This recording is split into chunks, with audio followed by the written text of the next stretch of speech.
So the extra is about a group of backpackers that go out into the wilderness for a trip, and there are 10 of them. There are supposed to be 10 of them, and they're all accounted for. But on the first night when they set up camp, there are 11. And the trip leaders, there are 3 trip leaders. They remember everybody who's there.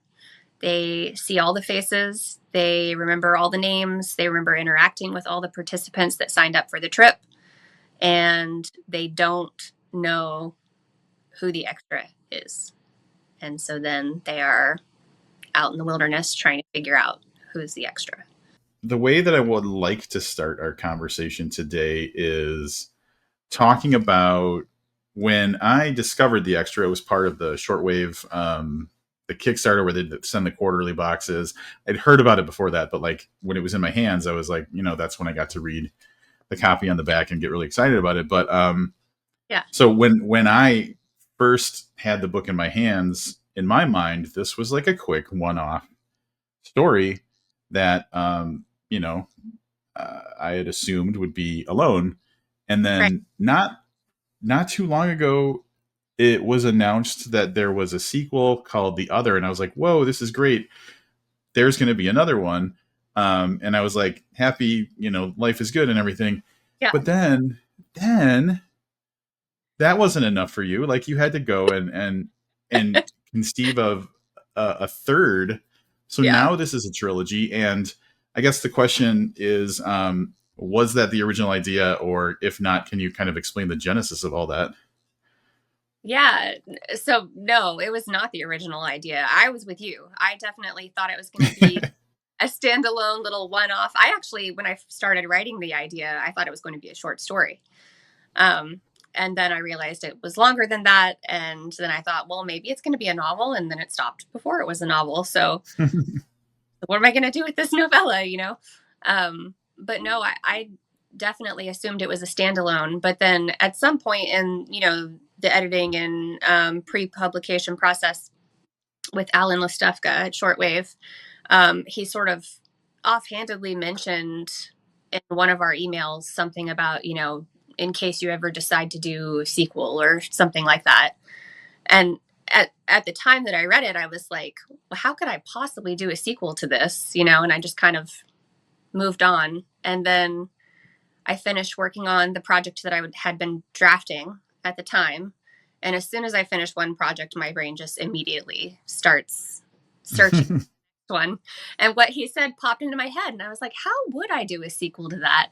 And I was like, I don't see. And then I was like, oh, and I got some ideas. And I was like, okay, yeah, I'm going to follow these. And so I wrote up a couple of pitches and I sent them to my agent. And I was like, don't kill me.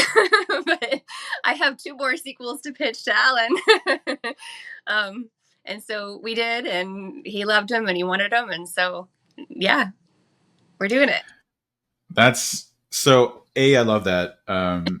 And I'm trying to think there are so many great examples of when that type of thing happens where, it's someone outside of the author who's like, what about more? And then you start thinking about it. I think, if I remember correctly, that was kind of the story with Keith Rawson when he wrote Fever House. I don't believe he originally conceived of a second part of that, or at least when he was shopping it. And then they were like, hey, add a lot to this book. And by the way, write a second one, I believe is how that went.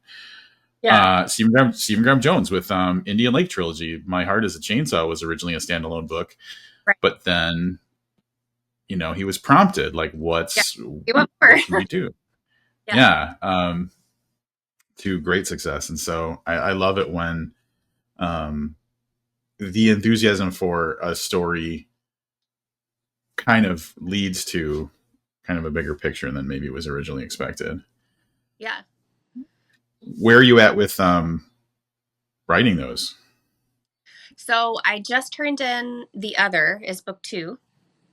And it's been enthusiastically approved and accepted. So we're about to move into editing on that one.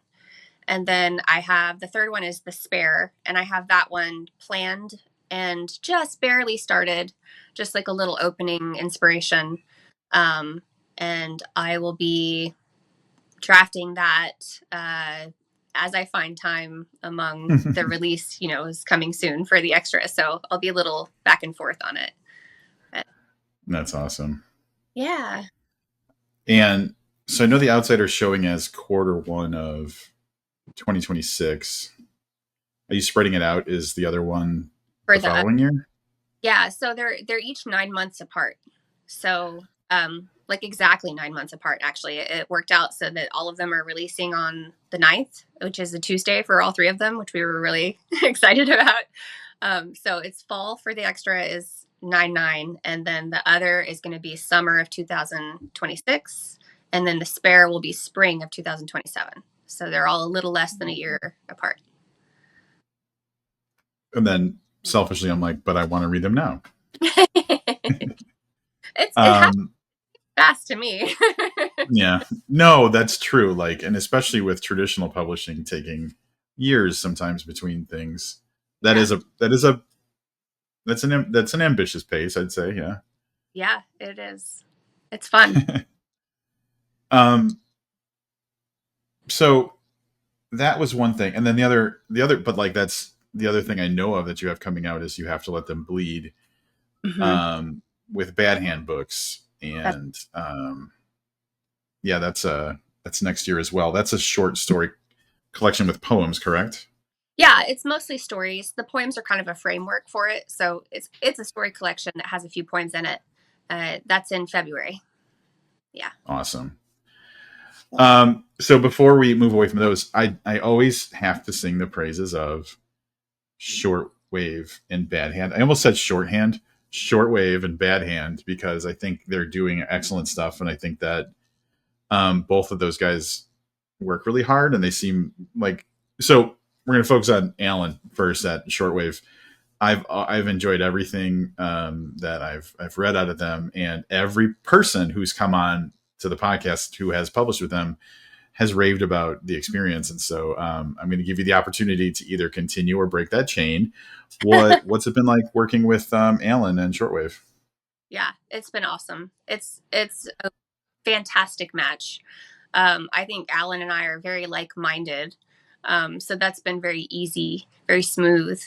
And I agree. I think Shortwave is exceptional. I think Alan is so hardworking, and everything that they put out is so high quality. And I feel like the luckiest. I feel like, yeah, luckiest, yeah.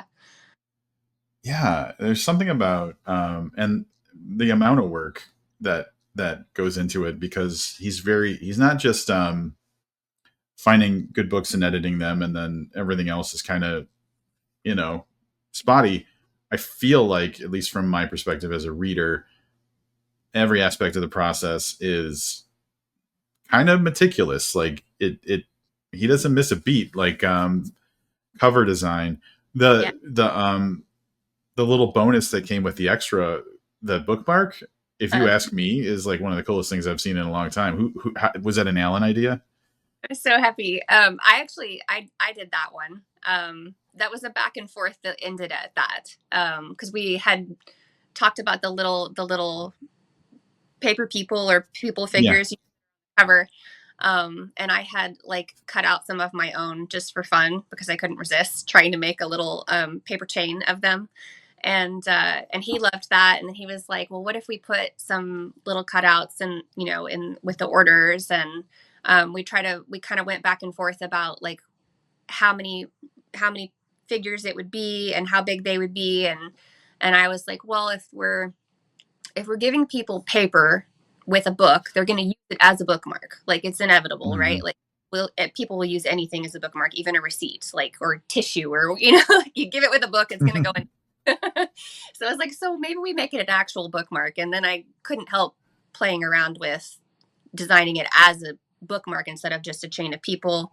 And then he liked that. And then I had those like uh, Cricut, the circuit cutter. I used my library's circuit cutter to cut those out, and then I shipped them to him, and then Oh, and shipped them out, and yeah, Teamwork. Wow. So like all of the bookmarks that went out with the book are actually made by the author. They are, yeah. Yeah. That's remarkable. Yeah, that's really cool. I just thought that was a clever idea. I didn't realize the love and care that went into it. That's great. Yeah, yeah. And I would say that that's just another like really easy example of what makes Alan and Shortwave awesome is, his meticulous. It was a really good word for it that you Yeah. used. I agree with meticulous. And that's a way I would describe myself too. Like I'm a very detail oriented, focused person.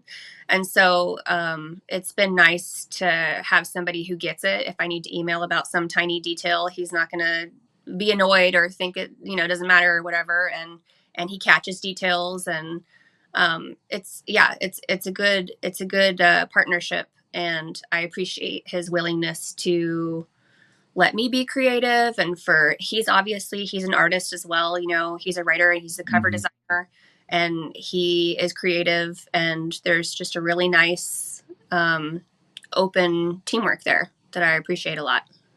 Yeah. I I'm always happy that the praise continues every time I talk to another author with Shortwave, because like I've been in the horror book community long enough to know that like people sometimes aren't that great after all, and so like Yeah. I always like am enthusiastic of things and people with like a little bit of like, ooh, I hope this stays good. But so far, like, you know, yeah, Shortwave has just been really impressive. Yeah. And finding such great talent. Like there's so many authors that I did not really, have much awareness of before, that now that I have such a belief in Shortwave, I am talking to people. There's probably 4 or 5 people from Shortwave that the first time I, ever met them was because I read something that Alan published. Yeah. Yeah. So I would say that building a reputation is good for business, but it also like benefits the people who publish with him too. Like I know that people Yes. will confidently recommend Shortwave books, knowing that the quality and the all of that is very reliable. Absolutely. Yeah. Shortwave comes with its own followers and readership kind of built in because yeah, people see it and they go, this is always good. Hmm. Yeah, that's Yeah, awesome. and then like bundling stuff together, and like the things that I think that he's doing a very clever job of like giving people a reason to come back or explore other stuff. Yeah. Yeah. I agree. Specifically about the extra, first of all, there's a couple elements to this, which it's a novella. It's barely over 100 pages long. It's Mhm. just a blisteringly fast read. um, there's a couple elements to this that I thought were unique. There's a map. You actually have a map in the book, in a 100-page thing. Yeah. You actually get to see a map, and that map was very useful because of the way you described what happened. I was Uh-huh. like, oh, I totally see where they're at, all that kind of thing. Oh, cool. um, That's good to hear. so fantastic that you guys went to the detail level of actually including a map. Was that you or Alan? um, that was my idea that I sort of accidentally I feel like I accidentally forced him into it. He's such but I had at the beginning we had talked about length and is it going to be a problem that this is such a short fast read? When you look at it standing on the shelf next to thicker spines, like is that going to be a problem? And so during that brainstorming process, we talked about various, making it longer or not, and different options. And one of the things that I thought would be cool to add, a page, is a map. And so I suggested a map, and he was like, "Well, I've never, I don't. I think he had somebody in mind who did like the really elaborate like fantasy book maps with like Mhm. topography and all that stuff. And maybe he said, well, I know so and so. Maybe we could." And I was like, oh, no, no. I mean, like a little, like a hiking map, like a simplified graphic that you would actually carry with you on a trip. And I assumed you could do that because he's an awesome designer. He was like, well, I guess I could try to make a map, And of course, he made an awesome map because he's a great designer. But yeah, so I sort of accidentally put that on his plate, and he happily took it on, and I think it's super cool. Yeah, I agree. And it's a great element, and you can see how it kind of um, makes its way onto like the back cover and everything. Yeah. And then yeah, so that attention to detail I think is great, and it's functional. It's not just like um, well, let's just put a thing in here. It actually does connect with the story. And then I know we're actually gonna. I promise you, we're gonna talk about the actual story. Um, but like the thing that got me, I'm gonna tell a quick story. The reason that I read this was because like I don't know if you know about horror in 2025, but there's just millions of books. Every book that I have on display up here is something I have not read yet, except for this one. It's just there's so much coming out, and Yeah. and I was like, you know, it's I hadn't had this on my list, but the book that I was reading at the time was this gigantic Mark Z. Danielewski book, and my girlfriend was over and we were just going to go sit out on my balcony and hang out for a while. And she's like, do you have something to read? And I was like, well, I don't know if the 1,200 page behemoth is really like sitting on the balcony reading. Cause Yeah. it's just so big. And anyway, so I was like, what do I have? And I just walked back into my office and I was looking around and you just looking for something that was quick and easy. And Yeah. I had remembered reading the, the kind of blurb on the back, the explanation of the story, which I'm going to read because it's like so compelling. 10 people head out on a backpacking trip, but the first night, 11 set up camp. Everyone remembers everyone else. Who is the extra? And that just like three sentences, whatever it was, just chilled me so much because I was like, wait, the problem is someone's extra, not missing. And, Right. and, and I remembered that and I saw this and I was like, ooh, I'm going to dive into this and see how it was. We were out on my balcony for like an hour and a half maybe, and I read the whole damn thing.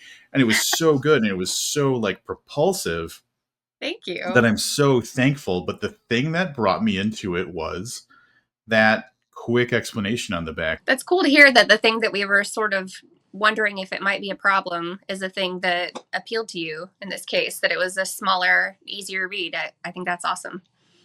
Yeah, yeah. And especially like with that little stinger on the back. Was that did you write that or was that an Alan thing? I think I wrote that. We definitely worked together on the copy. There was a longer version at one point, which might be on my website or somewhere.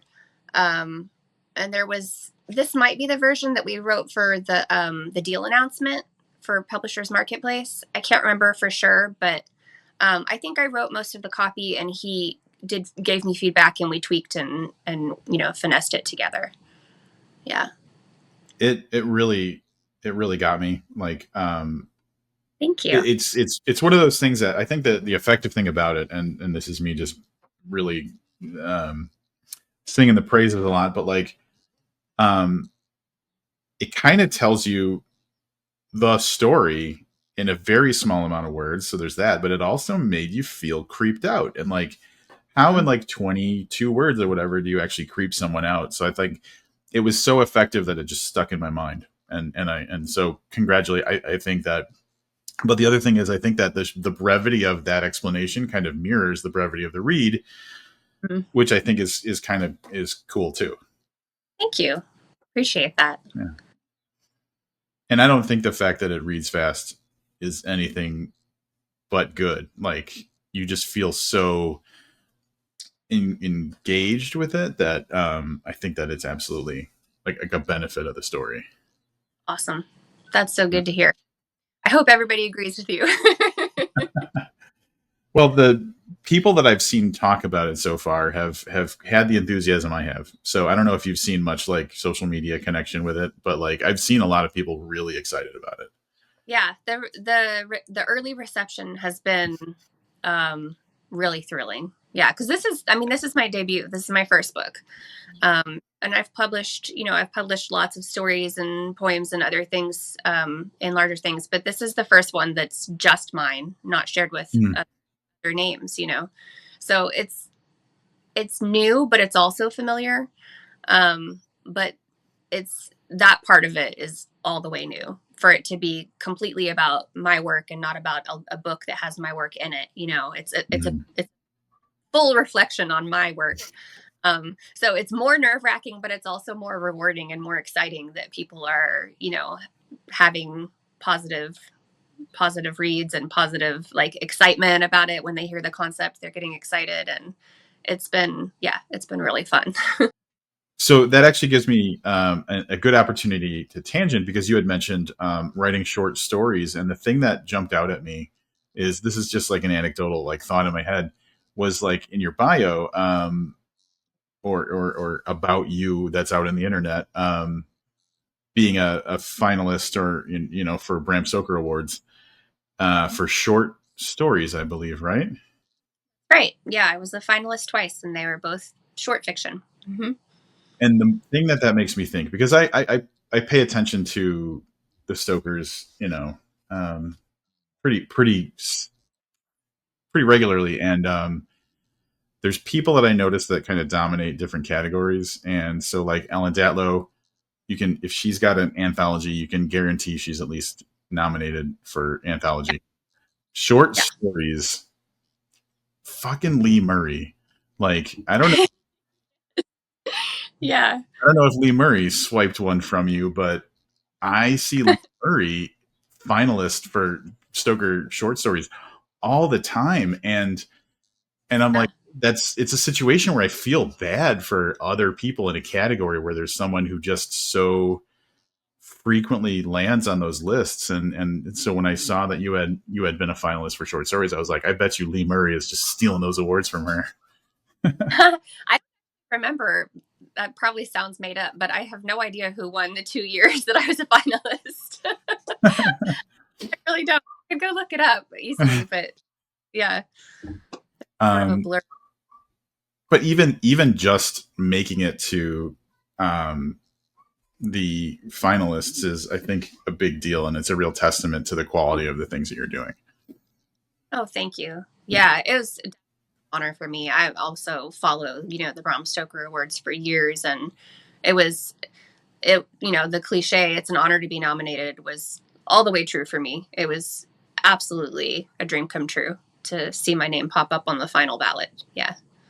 Especially something like when you're in, and I don't know, because I'm just a reader, but one thing that occurs to me is that the field of novels or novellas or whatever, there's only so many books, but like when you talk about short fiction, now Mm-hmm. each book has like potentially 30 of the things that could be nominated, and so like it feels like that would be way more competitive, just by virtue of the fact that there's probably a lot more competition. Yeah, So that's a good point. I hadn't thought about it quite that way. But yeah, there are. And I think part of it too is how many people end up actually reading it. How much exposure does that story happen to get in whatever you mhm. publish? Because people can't nominate something if they don't ever read it. So Yeah. yeah, it's Yeah. a little bit of a numbers game on top of that too. Yeah. Yeah. But regardless, the fact that you were a finalist is a big deal, and so you should be very proud of that. Thank you. Thank you. All right, I want to talk about the actual story, because we've been talking for a bit. That I read the basic kind of like stuff on the cover.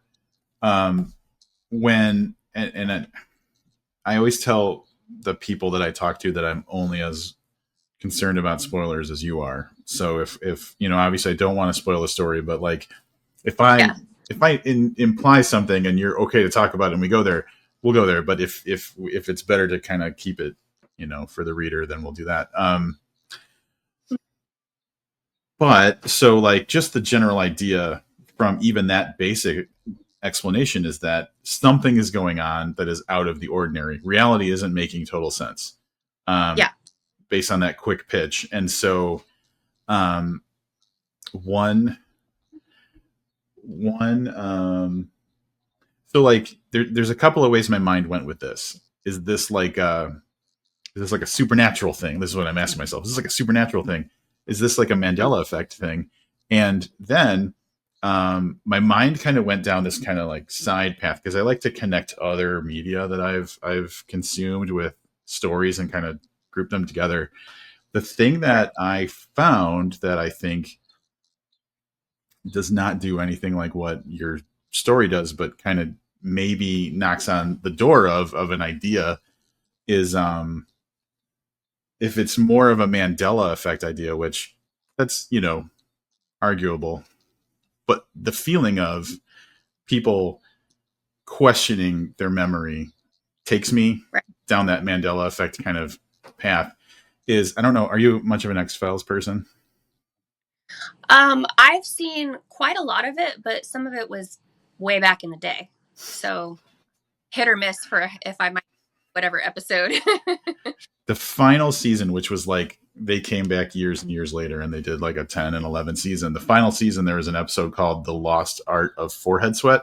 And the whole concept of the episode was there was a guy who was like a scientist who figured out how to kind of change people's memories. And so he was like creating Mandela effects. And um, it was basically a commentary on like we're in kind of a post-truth era. And so the thing, it doesn't matter if like the news is fact or fiction because truth isn't as, solid or like reliable as it once was. And so even though I don't think that that was what you were saying with your story, like that whole idea of the people in the story questioning their memory of like, hey, there was supposed to be 10, there's 11, but everybody makes sense, brought me down Right. that road of like um, how truth in this time is not as it's way more porous or malleable maybe than it once was. And Yeah. so I guess that's kind of a tangent, but Really interesting. uh, yeah, Um, I love hearing about stuff like that. Like what it makes readers think about. And I have like an almost like compulsive fascination with comp titles, like comparative yeah, stories and shows and movies and things that people bring up. Um, I I guess it just comes from, this is my debut, but I've been in the industry for almost 2 decades now. So like I for years and years have been, um learning the art of choosing your comp titles wisely so that you can like give the clear picture of like, well, it's kind of appeals to people who also like this thing and whatever. Um so I'm always kind of fascinated now. Now that I have a debut, it's like it's beyond just me, right? Like other people get to weigh in on the comp titles. So anytime that somebody brings up like a specific episode or a specific show, or I've had people send me like videos that they found online or clips from shows, or some reviewers have mentioned specific like The Thing is a popular one in reference to the extra. Like, I don't know, I just find it fascinating to see mm-hmm. which it reminds people of and makes them like associate with. I think it's really cool.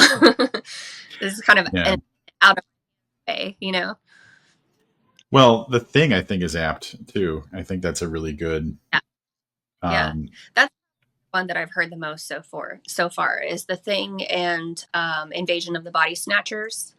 I've yeah, gotten those, and It Follows yeah. and Twilight Zone. Um, those are the ones that have popped up. I would say maybe more than once each. Yeah.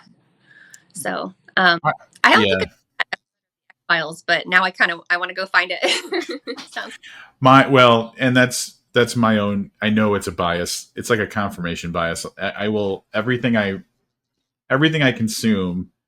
I filter through how close is it to these things that I am very familiar with, and so I know like but there's a theme in there of like just the idea that because like and I think that when you went in the story reading when people were like there was a moment where they were acknowledging like okay, I've counted so many times there's 11 people, there's supposed to be 10, but I Right. know every single person, and then it Mhm. dawning on them like one of these memories is a lie that's been Right. planted there, and then that being confirmed by because there's in the story there's essentially three kind of leaders of the excursion, and then ostensibly seven, but maybe eight, Right.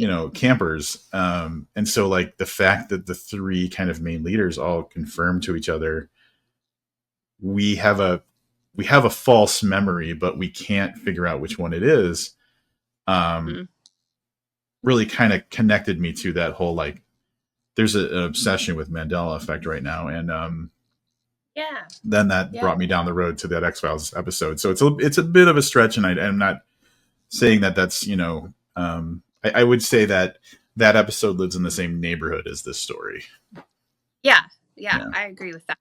And I'm consistently drawn to um, this sort of general concept of like not being able to trust your own knowledge.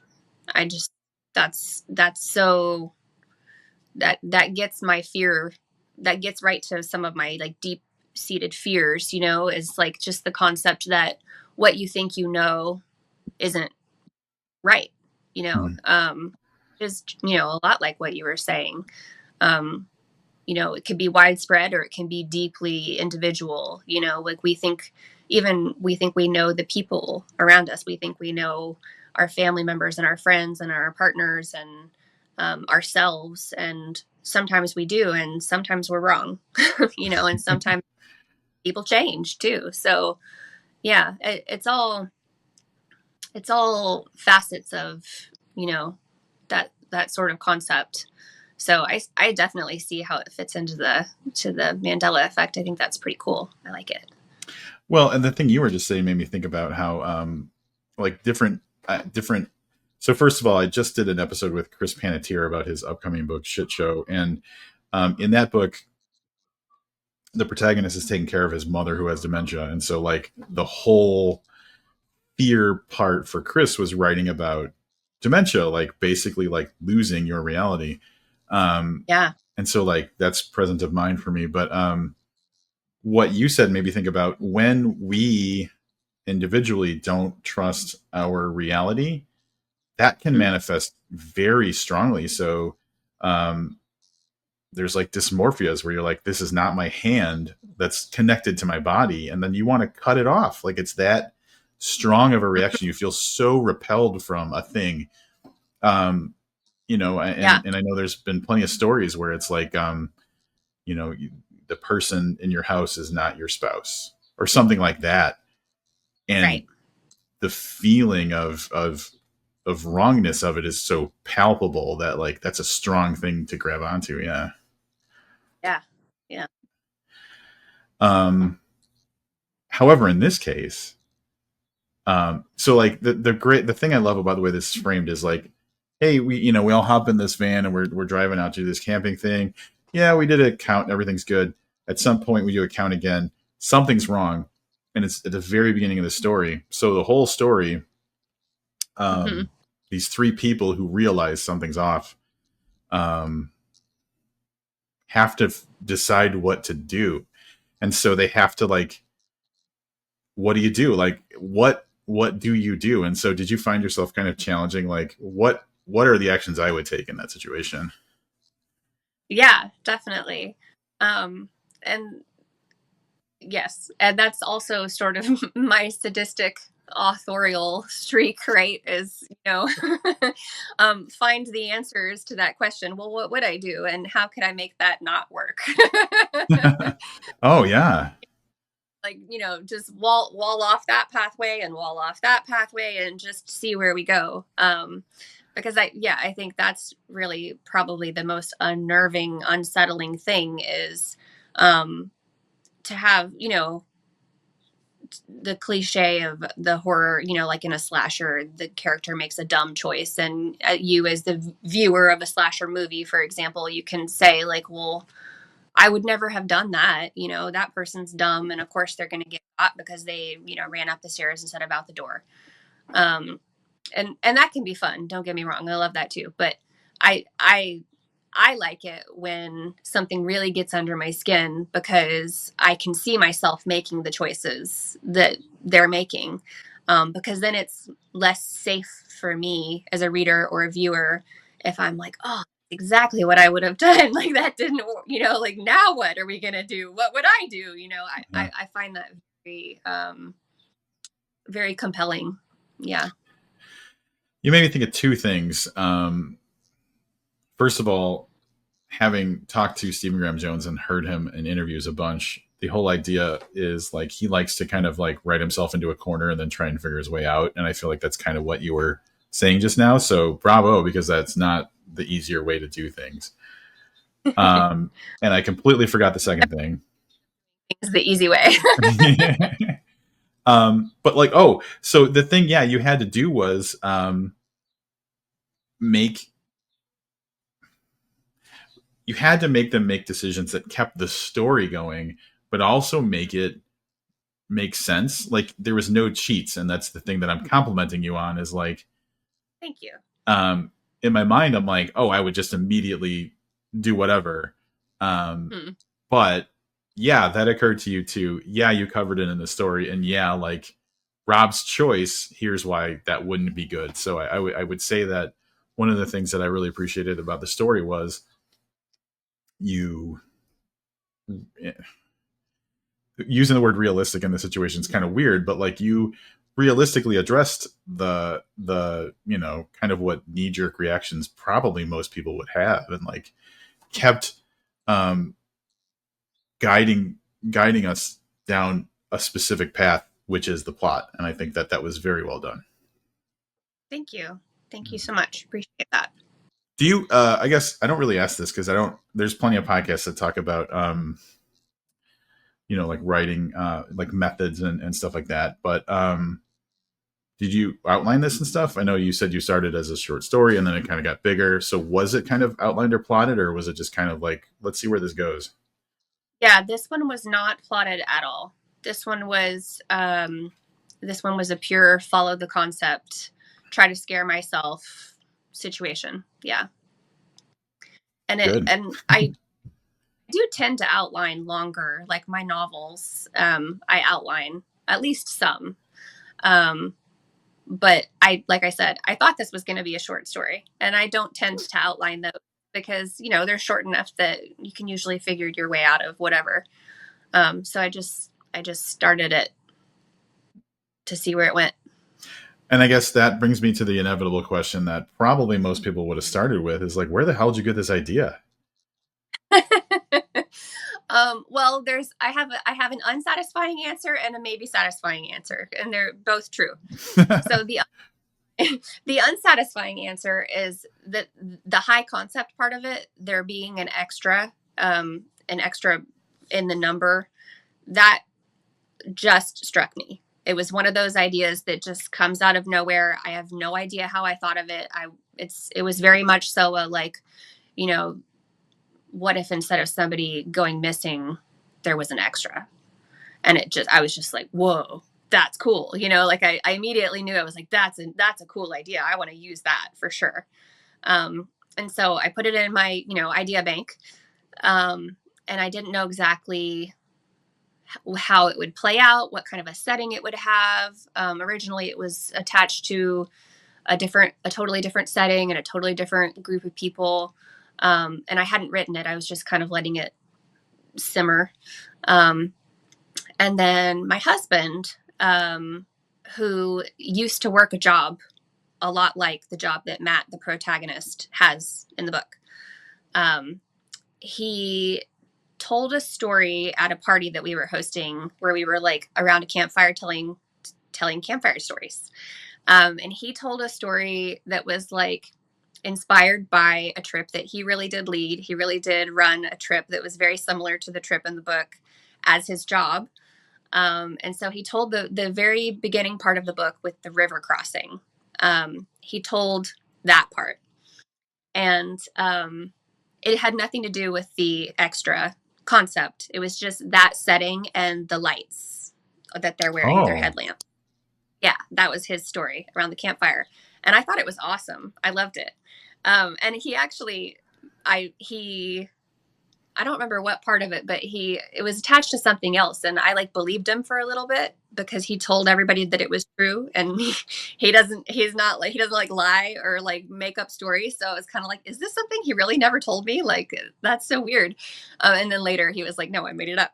Um, but I thought, oh, that's cool. And then those two things got put together and then extended. And I had him as, a resource for, this trip that this is based on is a trip that he ran like 20 times in his job, his previous job. So I was able to like talk to him about like what kind of people come on these trips. And I was able to sort of build out the cast of characters that way. And ask him all my questions about like routes and timing and issues. And yeah, so it was kind of a combination of his real life job and campfire story that he started kind of based off that job and then mashed together with this random idea I had. that's awesome. Congrats on just having the idea of the extra, because it's like, it's one of those things Thank where it's like, it's one of those ideas where there's going to be a bunch of people being like, well, I could have thought of that, but it's not like, it's something that's so obvious that it's almost impossible, if that makes sense. mm-hmm. Thank Um, you. That's the magic, right? Like we don't get those very often. But when like I get an idea that's just right, it's just so, I always I recognize it immediately. I'm like, that's the thing. That was similarly to one of the stories that I had nominated. It was the same type of thing where an idea just kind of like hit me, that as if from outside feeling, where it just appears sort of whole, like sits right there for you. You could just grab it and then do what you want to do with it. Those, it's cool. It's cool magic. yeah, yeah. Um, and then you did credit your husband in the kind of acknowledgments and everything about his Yeah. experience and everything. So that was nice that he got a little recognition for his contribution. So I take it he's not a creative person, not like a writer. No, he's not a writer. Yeah. But hey, that river crossing part really set the tone in a creepy way. So kudos to that. Yeah. Yeah. I agree. That like his campfire when we were telling it, and setting helps so much too with that kind of thing. Sitting around the campfire, I was genuinely like riveted. I was like, how has he never told me this before? This is so cool. Yeah.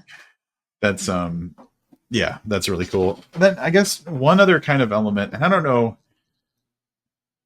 how much time how much there is to this, but there were some things that you sprinkled throughout the story that hinted at something's going on besides just the fact that there were maybe a miscounting of people, like a Hmm. patch of grass here, some little things like that. And so um Yeah. I guess my question for that is like, I always try and figure out the subtle stuff, and in this case I was like, maybe there's something that I need to pull from this, but my mind just didn't grasp it. So was this fun setting, or was there something there that I could have read into in a way that had revealed something bigger to me? Or you can also say I don't want to answer because I want people to enjoy the experience how they do. Well, yeah, I am anti spoiler. I don't want to spoil it for anybody. I would like to think that I'm a very intentional writer. And so, not every single word can serve some greater purpose, but hopefully most of what I put there does some work of some kind.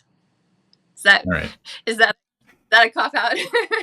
No, not at all. But that means Rob's rereading this because I don't like to have missed things. So yeah, that's definitely compelling me to.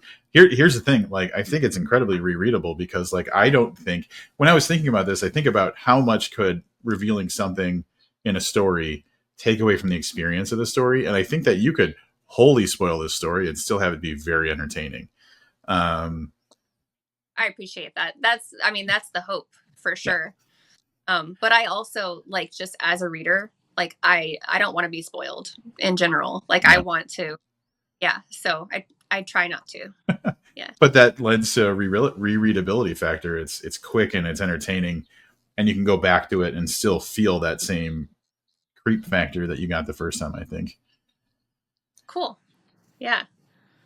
Let's talk about the rest. So um, now that it's a trilogy, and now that you've got an idea of, well, you wrote the second one, and you've got and you're making progress on the third one. Um, Hmm. yeah, is there anything you can reveal about either of those stories? Oh, sure. I can give you the little quick pitch, quick Yeah, version. So they're shared universe. They're not direct sequels, so it's not the same characters or the same setting and scenario, but it's the same world, same vibes, same vibes. Shared vibes series. So the other is about a couple that's on like an outdoor retreat together, and they meet their doppelgangers, um, and they have to put to the test how well they truly know each other because there's two people there that look just like them. So that's the other. Um, and they're all outdoor settings. cool. And then the fair is a young woman who is at like an extended family reunion, and she is confronted with her non-existent twin, her doppelganger, who has become present at the family reunion. So yeah. Oh, I love it. I love it. That's so cool. Thank Um, you. yeah, I'm very excited to get to read those. That brings into kind of mind that without kind of talking about how much you reveal about why things are happening, um, or I think that is it okay to say there's a level of ambiguity in this story? Yeah. Okay, Yeah, I think that's fair. all right. Because of a bit of ambiguity in the story, that leads me to always kind of wonder. I don't want necessarily the answer, but it's interesting to know, does the author know what the answer to the ambiguity is? So, like, do you have an idea of what the picture is that maybe we don't get to see? Because Um, sometimes Paul Tremblay is a great example of someone who I think it has been on record in the past as saying, like, I'm as, you know, I don't know the answer. Like, it's, it's kind of a mystery to me too. So that's a possibility. yes, that is also me. When I write something where I don't necessarily want to give a concrete answer about something to the reader, I also don't want to know what that concrete answer is because I don't want to accidentally tip my hand. Mm-hmm. So, yeah. That so it was written that way It was, yeah. Hmm. because I was talking to the reason I ask is because I was talking to Chuck Wendig about his book, the Staircase in the Woods, Yeah. that came out this year, and in our conversation, he said that he had originally written an unambiguous ending where, like, the thing that happens at the end, the outcome of it, and in edits they talked him back to, like, let's just cut out this part and leave it here, and so it did lead to an ambiguous ending where he originally knew and the readers were going to know too. But in that situation, him backing it off into, well, actually ended up Hmm. being, I think, the better, because he told me what the answer, or what the actual like ending was, and I was like, yeah, I'm glad you left it where you did, because that's way more satisfying. And we get to, as readers, fill in the blanks. But it also, I love the thing I love about ambiguity, and you can tell me if you agree with this or not. Um, there's no way the reader can't bring themselves into what they put there, and so that ending Yeah. for everybody is going to be unique to them, and I think that that's very special. That is such a smart way to look at that. I completely agree. And I don't think I've ever thought of it in quite that slant. Um, of it, yeah, practically forcing each reader to bring themselves to the page. That is such a cool way to look at it. I Yeah. love that. Yeah, absolutely. And I think that that also might speak to why some readers do or do not appreciate ambiguity.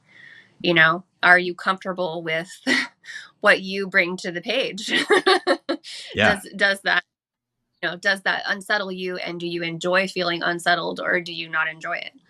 I think that's, yeah, that's really cool. Yeah. Because I know people who are, show me, tell me, like, feel like Yeah, you need to give me the answers. You need to tell me the thing. And right. they do not react well to ambiguity at all. Um, Mm.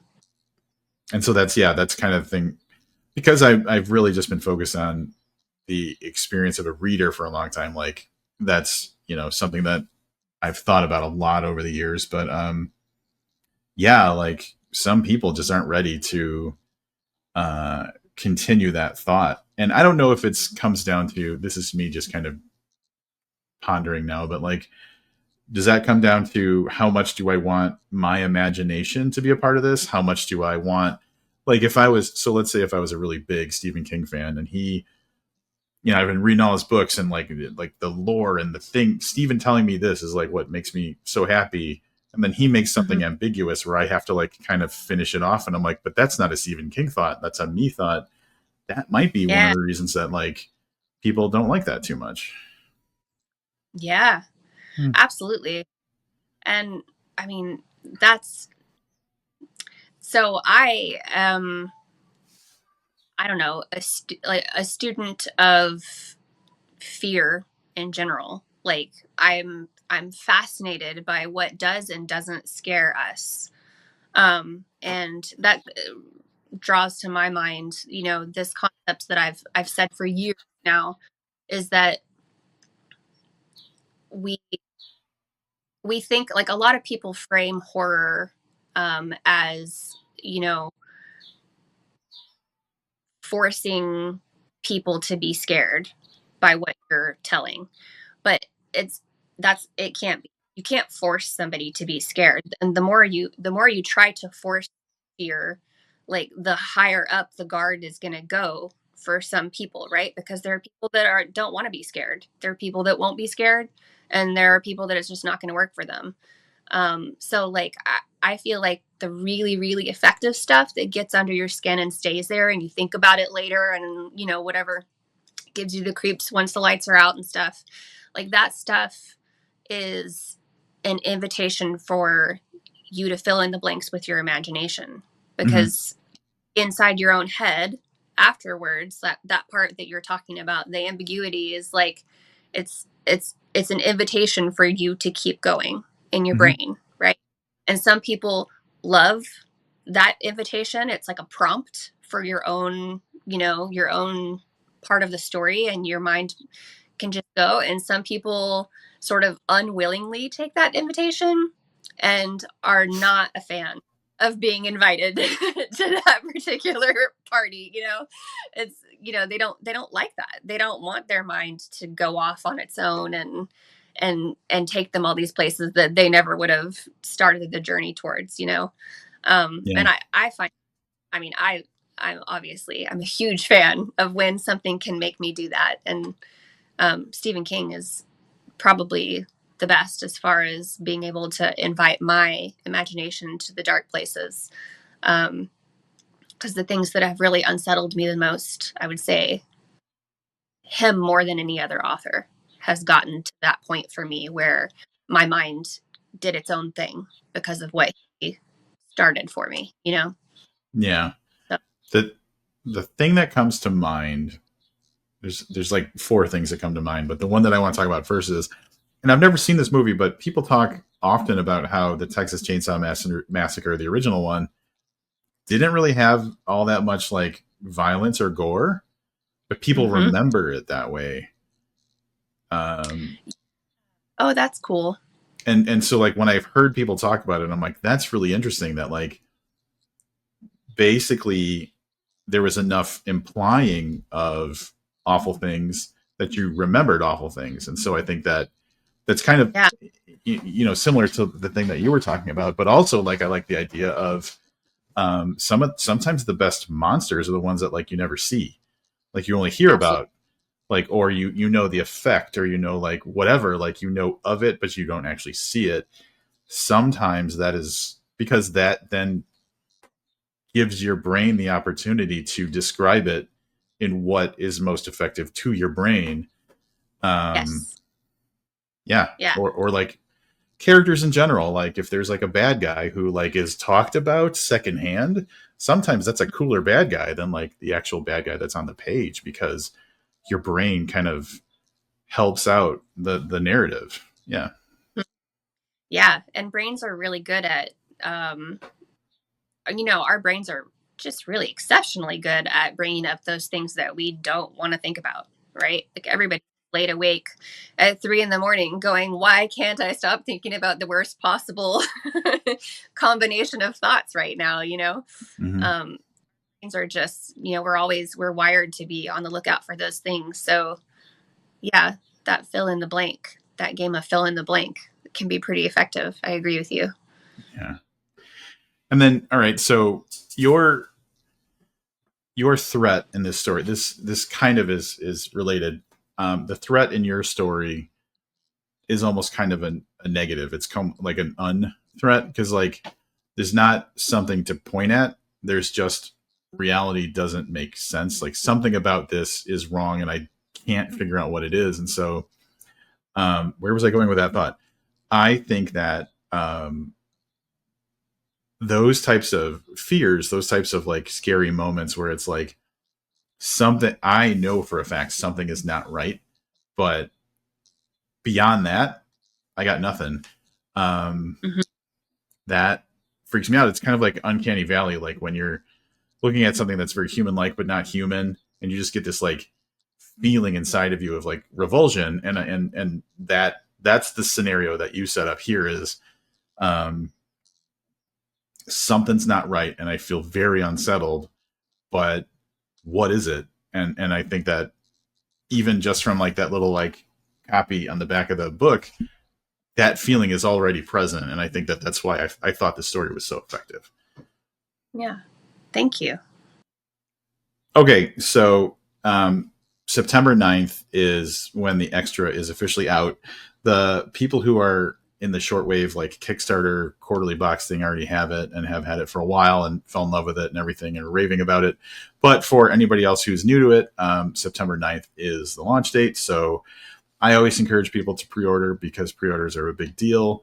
I also encourage people in this situation, go right to Shortwave on their website, unless there's like, a better thing. But like, I think go to Shortwave and order directly from them.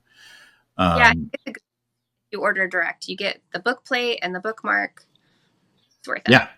Yeah. And that Yeah. bookmark's awesome. Like if I was a more prepared person, I would have had one that I can hold up. But, I don't have uh, one either. I have so like up here for the people who are watching the video, and this might be off screen. I have my little shortwave boxes here. Those are like my book swag boxes now. So like every time I get bookmarks or stickers or pins or whatever, they go in Collect those them shortwave boxes. And so like that bookmark is somewhere in there. a overstuffed box of book swag. So otherwise I would have it and show it. So yeah, I definitely recommend people check this out because it is just so damn good. And then we don't have much longer. before the next thing you have coming out, which is You Have to Let Them Bleed, which is the collection we talked about briefly earlier, coming out from Bad Hand. So, what is there anything you want to say about that collection that you haven't already? Um, it is most of the stories that are in there are collected from my career up to now. My career up to now has been stories in individual, an anthology here, a magazine there, a podcast here, like all the different spots. And this gathers those all together, the best of what I've put out so far. And there's one brand new story that's not anywhere else as well. Um, so it really is sort of a summation of my short fiction career so far, which is basically like my whole my whole heart. It's my whole heart in a book. Yeah. So Yeah, I'm definitely looking forward to that as well. Early 2026 for that one. And February. then, oh man, February. Sorry, yes. And then I just can't wait to get my little grubby hands on the other and the spare, because you set up a concept here that, yeah, I can see why It Follows as kind of a comp for this, because it's got that like creepy things aren't the way they are supposed to be kind of situation going on. So I'm very excited about those. Um, Thank you. but yeah, I want to say thank you first of all for this excellent story. Oh, Clay McLeod Chapman blurbed it, and so did Jonathan Mayberry. So it's getting a ton of good praise as well. Thank you so much for this exciting story. It was one. I'm so glad that I looked at it and I was like, "This is quick. I'm going to read this now," and it was so good. And I hope that it gets all the praise that it deserves, because it's fantastic. So thank you for taking the time to write that, but also to come on and talk to me about it. I really appreciate all your time. Oh yeah, thanks for having me on. It's been fun.